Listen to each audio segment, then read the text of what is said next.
Digital services की इस video में आप सभी का स्वागत है। नमस्कार, मैं विकास, आपका गाइड। आज आपके सामने एक वीडियो लेकर के आया हूं, जिसमें आप देख सकते हैं यहाँ पे मैं अपने चैनल के ऊपर इस समय हूँ। मैंने वीडियो के ऊपर क्लिक किया और यहाँ पे मैं पॉपुलर के ऊपर क्लिक करता हूँ। यहाँ पे जो फर्स्ट नंबर के ऊपर एक वीडियो है, जहाँ पे मैंने आपको बताया था कि हिमाचली प्रमाण पत्र कैसे बनाएं, यानी कि आप जो है बोनाफाइड सर्टिफिकेट कैसे बनाएं ऑनलाइन घर बैठे ही। तो इस वीडियो में बहुत सारे आप लोगों की तरफ से मुझे कमेंट आए, बहुत सारा आपका प्यार मिला, जिसके लिए मैं तहे दिल से आप सभी का धन्यवाद करता हूं। लेकिन कुछ बच्चों को, कुछ लोगों को ऐसी दिक्कत आ रही है, तो उन दिक्कतों को मैं इस वीडियो में आप लोगों के साथ डिस्कस करने वाला हूं। तो आइए, मैंने यहाँ पे जो है ऑलरेडी जो है लॉगिन कर दिया है, और लॉगिन करने के बाद मैं जैसे कि हिमाचली बोनाफाइड जो है अप्लाई करता हूँ। अब यहाँ पे बोनाफाइड जो है, क्योंकि जो मैं बना चुका हूँ, अब यहाँ पे क्या है कि मेरे जो है सारे ही अप्रूव है, तो मैं यहाँ पे तो किसी की दिक्कत दिखा नहीं सकता हूँ कि हाँ भी क्या दिक्कत आई है या कोई रिप्लाई आया है। एक वीडियो में मैंने आपको जो है कैरेक्टर सर्टिफिकेट का बताया था, और उस वीडियो में मैंने बोनाफाइड का थोड़ा सा बताया था कि हाँ भी अगर आपसे कुछ इस प्रकार की डिमांड की जाती है तो आप ये चीज़ कर सकते हैं। तो यहाँ पर मैं अभी करंटली कोई मेरे को रेफर बैक नहीं हुआ है। मेरे जितने भी डॉक्यूमेंट मेरे द्वारा अप्लाई किए गए हैं वो सभी जो है सक्सेसफुल हुए, चाहे वो बोनाफाइड के हों, चाहे इनकम सर्टिफिकेट के हों, या अदर कोई भी आपकी ई सर्विस के हों। तो यहाँ पे मैं आपको एक नया फॉर्म दिखाता हूँ, जिसमें जो दिक्कतें आ रही थी मैं उनको लेकर के आपको जो है डिस्कशन करने वाला हूँ। मतलब यहाँ पे मैंने कोई अप्लाई नहीं करना है किसी का भी, यहाँ पे मैंने सिर्फ आपको गाइड करना है। तो जैसा कि देखिए, सबसे पहले आपके पास ये चीज़ है जहाँ पे पूछा गया कि आप इनमें से कोई एक जो है सिलेक्ट करेंगे। आपका परमानेंट होम, सेकंड में आप 20 साल से यहाँ पे रह रहे हैं, तीसरे में कि आपका परमानेंट होम तो हिमाचल में है लेकिन आप जो है एचपी के बाहर जो है अपने काम से रह रहे हैं। तो यहाँ पे हमारा तो परमानेंट होम वाला है, इसलिए हमने इसे सेव कर दिया और नेक्स्ट कर दिया। अभी नेक्स्ट में आपके पास यहाँ पे आपने जो डिटेल भरनी होती है, देखो अभी बहुत सारे बच्चों ने मेरे से ये भी पूछा था, बहुत सारे दोस्तों ने मेरे से ये भी पूछा था कि सर हमारा जो बोनाफाइड है वो बन गया है लेकिन उसमें गलती है, या हमने बहुत पहले बनवाया था तो हमें नया बनवाने की जरूरत है कि नहीं है। देखिए, ऐसा होता है कि जो बोनाफाइड होता है बेसिकली वो तो आपका लाइफ टाइम है, उसमें ऐसा कहीं पे नहीं है कि आपको जो है नया बनवाना है अगर उसके ऊपर परमानेंट लिखा हुआ है। लेकिन जैसे कोई अनमैरिड बच्ची है, लड़की है, तो आफ्टर मैरिज जो है उसकी डिटेल चेंज हो गई, उसका एड्रेस चेंज हो गया, अब उसे जो है वहाँ का एक बोनाफाइड सर्टिफिकेट जो है बनवाना पड़ेगा। या फिर जैसे कि हमने छोटे बच्चों का बोनाफाइड बनवाया होता है, लेकिन एक टाइम के बाद जो है क्या होता है कि बच्चे का जो है फ़ोटो वो अपडेट, यानी कि पुराना फ़ोटो उस समय बचपन का फ़ोटो लगा होता है और हमें जो है बाद में नया फ़ोटो लगाना होता है, तो उस समय हमें वो चीज़ अपडेट करनी है। या आपने स्कूल टाइम में अपना बोनाफाइड बनाया हो और आप करंट में जो है 40-50 की एज में पहुँच गए हैं, मीन्स आपका गैप जो है बहुत ज़्यादा हो गया है, तो उस केस में भी आप ये वाली चीज़ कर सकते हैं। वैसे आपको जो है जो बोनाफाइड सर्टिफिकेट मिलता है उसके ऊपर जो है वैलिडिटी लिखी होती है परमानेंट। अब यहाँ पे कुछ चीज़ें हैं, देखिए यहाँ पे जब आपने अप्लाई किया तो आपको ये 3 ऑप्शन देखने को मिल रहे थे। देखिए, मेल चाहे मैरिड हो या अनमैरिड हो, उसके केस में तो आपने यही सिलेक्ट करना है मिस्टर। लेकिन अगर जो लड़की है वो अनमैरिड है तो यहाँ पे मिस है, और अगर मैरिड है तो यहाँ पे मिसेज है। तो ये चीज़ आपने सबसे पहले ध्यान रखनी होती है। इसके बाद जो सेकंड आपने डिटेल हमसे डिमांड करी थी, वहाँ पे पूछा गया कि सर यहाँ पे आधार नंबर जो है किसका डाला जाएगा, लैंड ऑनर का डाला जाएगा या हमारा डाला जाएगा।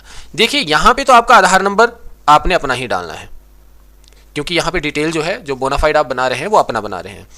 यहाँ पे जब परिवार सर्च आप करते हैं, जैसे कि यहाँ पे बाई आधार, अब कई बार क्या होता है कि अगर मान लीजिए आपके परिवार नकल में आपका आधार कार्ड जो है अपडेट नहीं किया गया है और आपके फैमिली में किसी और का आधार कार्ड वहाँ पे अपडेटेड है, तो आप इस केस में यहाँ पे अपने फैमिली के किसी भी मेंबर का आधार कार्ड लिख सकते हैं, और उस चीज़ को लिखने के बाद आप सर्च करेंगे तो आपको, क्योंकि वो आपकी ही फैमिली का है, यहाँ पे तो सिर्फ परिवार सर्च किया जा रहा है, तो आपके परिवार की डिटेल जो है यहाँ पे आ जाएगी। नेक्स्ट आपने यहाँ पे अपना फोटो लगा दिया। सेकेंड वन, अब यहाँ पे आपने जैसे फादर नेम, मदर नेम जो भी आपने बता दिया। यहाँ पे रिलेशन होता है, आप सन हैं, डॉटर हैं, वाइफ हैं, वो आप यहाँ पे बता देंगे, अपना फादर नेम या हस्बैंड नेम जो भी है वो बता दिया। अब यहाँ पे भी कुछ बच्चों की दिक्कत आ रही थी कि सर हमने जो है यहाँ पे जो ग्रैंडफादर या ग्रैंड मदर है उनका जो नाम है वो हमने गलत लिख दिया, ये स्पेलिंग हमसे गलत होगी। देखिए, आपका यहाँ पे जो नाम है वो कहीं पे प्रिंट नहीं होना है, मीन्स ये सिर्फ वेरिफिकेशन के लिए है। जैसे कि आप जब अपनी परिवार डिटेल यहाँ पे एंटर करते हैं और जब इसे सबमिट करते हैं तो तहसील अथॉरिटी जो है, डीलिंग असिस्टेंट जो है, वो उसे पटवारी के पास जो है वेरिफिकेशन के लिए भेजता है।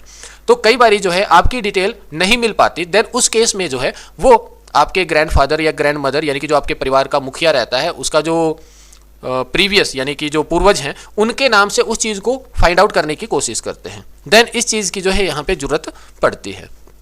नेक्स्ट आपके पास जैसे कि एड्रेस की बात आई यहाँ पे। अब देखिए बेसिकली क्या है कि आप यहाँ पे पूरी डिटेल डाल देते हैं। अब यहाँ पे हाउस नंबर अगर हम नहीं लिख रहे हैं तो कोई दिक्कत नहीं है, क्योंकि यहाँ पे हमने अपनी विलेज जो है सेट कर दी है, सेलेक्ट कर दी है। लेकिन अभी हमारा जो है घर का एक नंबर होता है, वार्ड नंबर होता है, तो अगर आप वो सारी डिटेल अपने बोनाफाइड के ऊपर चाहते हैं देन यहाँ पे आप वो चीज़ लिख सकते हैं। लेकिन यहाँ पे जो टेक्स्ट की लिमिट है वो फिक्स्ड है, मींस आप पूरा टेक्स्ट जो है, जैसे कि मान लीजिए आपका हाउस नंबर है, फिर वार्ड नंबर है, और उसके बाद आप यहाँ पे अपना विलेज का नाम लिख रहे हैं, फिर तहसील का नाम लिख रहे हैं, फिर डिस्ट्रिक्ट का नाम लिख रहे हैं, तो उतना ज़्यादा आपका यहाँ पे आएगा नहीं। यहाँ पे लिमिटेड है जितना टेक्स्ट आपका आएगा, तो आप उसी हिसाब से जो है यहाँ पे देख लेंगे कि आपका जो है वार्ड नंबर, हाउस नंबर, उतनी चीज़ें यहाँ पे आ रही हैं कि नहीं आ रही हैं। बाकी आपका विलेज का तो यहाँ पे ऑलरेडी सिलेक्ट हुआ ही होगा, बाकी डिस्ट्रिक्ट, स्टेट सब कुछ ऑलरेडी यहाँ पे है। इसके बाद लास्ट में यहाँ पे भी बहुत सारे लोगों ने ये चीज़ पूछी। अब देखिए यहाँ पे जो आपका रेजिडेंस प्रूफ है, तो रेजिडेंस प्रूफ बेसिकली आपका आधार कार्ड सफिशिएंट है। आप अपना आधार कार्ड लगा सकते हैं या आप अपना वोटर कार्ड भी लगा सकते हैं। इवन फोटो आइडेंटिटी में भी यही चीज़ है, आप यहाँ पे अपना आधार कार्ड या अपना वोटर कार्ड लगा सकते हैं। इवन आपका जो बैंक पासबुक होता है, अगर बैंक पासबुक के ऊपर आपका फोटो लगा हुआ है, आपका एड्रेस लिखा हुआ है और बैंक के द्वारा उसके ऊपर स्टैंप लगा करके उसको वेरीफाई किया गया है, देन आपका जो फोटो है वो भी आईडी प्रूफ के तौर पे आप कंसीडर करवा सकते हैं या रेजिडेंस प्रूफ के तौर पे वहाँ पे कंसीडर करा सकते हैं। लेकिन आपको यहाँ पे अपना आधार तो वैसे भी लगाना ही पड़ेगा। अगर आपके पास एक्स्ट्रा में परिवार नकल है देन आप वो चीज़ ऐड कर सकते हैं। मीन जो एक्स्ट्रा में है वो लगाने की ऐसी कोई नीड नहीं है कि आप यहाँ पे लगा ही दो। बाकी जो आपका प्रधान होगा, प्रधान के द्वारा जो आपको लेटर दिया गया होगा, या अगर आप एमसी एरिया में है तो वहाँ के कॉर्पोरेशन हेड से जो एक लेटर लिख करके आपको मिला होगा वो आपने जो है यहाँ पे अटैच करना होता है। अब देखिए कई बार क्या होता है, जैसे हमने यहाँ पे ये चीज़ करने के बाद सबमिट कर दिया, पेमेंट भी हो गई, अब हमें जो रेफर बैक आ जाता है। अब बहुत सारे लोगों का होता है कि अगर हमें रेफर बैक आ रहा है तो क्या हमें दोबारा से रीअप्लाई करना पड़ेगा, यानी कि दोबारा से क्या उसके लिए पेमेंट करनी पड़ेगी? जी नहीं, बिल्कुल ऐसा नहीं होता है। आपको यहाँ पे दोबारा से पेमेंट करने की जरूरत नहीं होती है। एक बारी जब आपने पेमेंट कर दी, अगर सामने वाले ने आपसे कोई डॉक्यूमेंट डिमांड किया है तो आप अपने यहाँ पे, यानी कि ये जो आपको डॉक्यूमेंट एरिया दिख रहा है, यहाँ पे आप उस डॉक्यूमेंट को अटैच कीजिए और दोबारा से सबमिट कर दीजिए। आपको दोबारा से कोई भी पैसा पे करने की यहाँ पे जरूरत नहीं है। तो पहला पॉइंट तो आपका ये हो गया, क्या हमें दोबारा से पे करना है? नहीं, भी बिल्कुल आपने पे नहीं करना है। दूसरी चीज़, अगर मान लीजिए आपका जो विलेज है या आपकी जो पंचायत है वो नई बनी है और वो सेटलमेंट में नहीं आई है, सेटलमेंट, अब उसमें क्या होगा, जब आपने अप्लाई कर दिया तो डीए जो है पटवारी के पास भेजेगा और पटवारी जो उसकी सेटलमेंट नहीं करेगा, देन आपको बोला जाएगा कि आप इसकी मैनुअल सेटलमेंट प्रोवाइड कीजिए। अब मैनुअल सेटलमेंट के लिए आपको क्या करना पड़ेगा, अपने पटवारी के पास जो है जाना पड़ेगा। वहाँ पे वो एक अपने नॉर्मल पेज के ऊपर भी लिख सकता है, वहाँ पे लिख देगा कि आपका नाम ये, सन ऑफ, डॉटर ऑफ, आपका विलेज, मतलब आपकी डिटेल वहाँ पे बताएगा और बोलेगा कि इसके नाम पे या इसके परिवार के नाम पे इतनी जगह है और जगह से इतनी इनकम है। वहाँ पे वो अपना साइन स्टैंप करके जो है दे देगा और वो चीज़ आप यहाँ पे जो है फिर डॉक्यूमेंट्री अटैच कर सकते हैं। ये हो गया दूसरा, अगर सेटलमेंट की बात जो है बोली जाती है। तीसरा, यहाँ पे एक और दिक्कत आती है कि कई बार क्या होता है कि आपकी जो डिटेल्स है वो क्लियर नहीं है, मतलब पढ़ने में नहीं आ रही है, देन आपको वो बोलेंगे कि भाई अपना क्लियर डॉक्यूमेंट जो है यहाँ पे अटैच करो। फोर्थ वन, कई बार क्या होता है कि आपका जैसे जो जगह होती है, यानी कि जो लैंड ऑनर है, उनके नाम से वो चीज़ फाइंड आउट नहीं हो पाती। देन पटवारी जो है वो डीए को रिक्वेस्ट डालता है कि भाई जिस भी बंदे ने रिक्वेस्ट की हुई है बोनाफाइड बनाने के लिए, आप उससे जो है उनके प्रीवियस जो पेरेंट्स हैं, यानी कि पेरेंट, ग्रैंड पेरेंट, तो उनकी जो डिटेल है, यानी कि हो सकता है आपके दादा का नाम, आपके परदादा का नाम तक जो है वहाँ पे वो डिमांड कर सकते हैं, क्योंकि वहाँ पे जो जगह का मैच है उन्हें वो उस हिसाब से जो मिल जाता है। तो इस चीज़ का भी आप लोगों को जो है थोड़ा सा ध्यान देना होता है। तो ये कुछ चीज़ें हैं जो मैंने आपको यहाँ पे क्लियर करी कि बोनाफाइड बनाने के बाद अगर आपको इस प्रकार की दिक्कत का सामना होता है तो आप इस प्रकार से जो है इन चीज़ों को कर सकते हैं। और अगर आपको इसके अलावा फिर भी कोई दिक्कत रह जाती है, आपको नहीं, मतलब मेरे द्वारा जो चीज़ें बताई गई और आपको लगता है कि मैंने आपके जो क्वेश्चंस हैं उनको यहाँ पे डिस्कस नहीं किया है, देन आप मुझे कमेंट सेक्शन में बता दीजिए कि सर इस प्रकार की जो दिक्कत है जो आपने यहाँ पे डिस्कस नहीं करी। तो मैं कोशिश करूँगा कि आगे आने वाली जो मैं HPE डिस्ट्रिक्ट की कोई और वीडियो बनाऊँगा तो उस वीडियो में आपके उस डाउट को, जो भी आपने क्वेश्चन पूछा होगा, उसे वहाँ पे मैं डिस्कस करके जो है क्लियर कर दूंगा। क्योंकि आने वाले टाइम में मैंने HPE डिस्ट्रिक्ट की जो और सर्विसेज है, जैसा कि आपको भी पता है कि यहाँ पे जो है बहुत सारी सर्विसेज जो है आपको मिल रही हैं।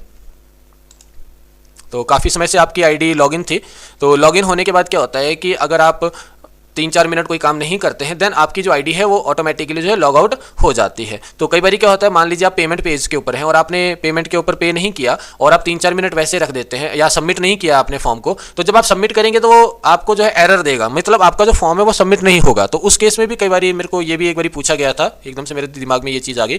तो ये चीज़ मेरे को पूछी गई थी कि मेरा जो फॉर्म है काफ़ी समय से जो है सबमिट नहीं हो रहा है। तो उस केस में ऐसा रहता है कि आपको जो है अपनी आईडी को लॉग आउट करके दोबारा से लॉगिन करना होता है और आप दोबारा जब अपने फॉर्म के ऊपर जाएंगे तो वहाँ से उसे जो है आप सबमिट कर सकते हैं। जैसा कि आप देख सकते हैं यहाँ पे bona fide income character certificate, basically मैंने आपको ये 3 जो वीडियो हैं वो आपको बना के मैंने बताई हुई हैं। इसके बाद अनएम्प्लॉयमेंट का भी आपको बता दिया गया है। यहाँ पे आप जितनी भी सर्विसेज देख रहे हैं, जैसे कि आपका OBC certificate, caste, agriculture, legal heir, मैं आपको ये सारी ही सर्विसेज जो है बताने वाला हूँ। यहाँ पे तो बहुत कम नाम लिखे हुए हैं। अगर आप मोर सर्विसेज के ऊपर क्लिक करते हैं तो आपको जो है यहाँ पे ये देखिए, आपके पास यहाँ पे बहुत सारी जो सर्विसेज हैं वो आपको देखने को मिल जाती है। पर्टिकुलर हर, जैसे रेवेन्यू के ऊपर जब हम क्लिक करते हैं, ये देखिए आपके पास यहाँ पे कितनी सारी सर्विसेज जो है देखने को मिल रही हैं। तो मैं आपको ये सारी ही सर्विसेज एक एक करके जो है डिटेल में समझाऊंगा। अगर आपको वीडियो अच्छा लगा है, इन्फॉर्मेटिव लगा है, तो आप अपने दोस्तों के साथ शेयर करें और अगर आप चैनल के ऊपर नहीं जुड़े हैं तो चैनल को सब्सक्राइब करें, बेल आइकन को जरूर प्रेस करें ताकि आपको आने वाली वीडियोस जो है मिलती रहें। Thanks for watching my this video.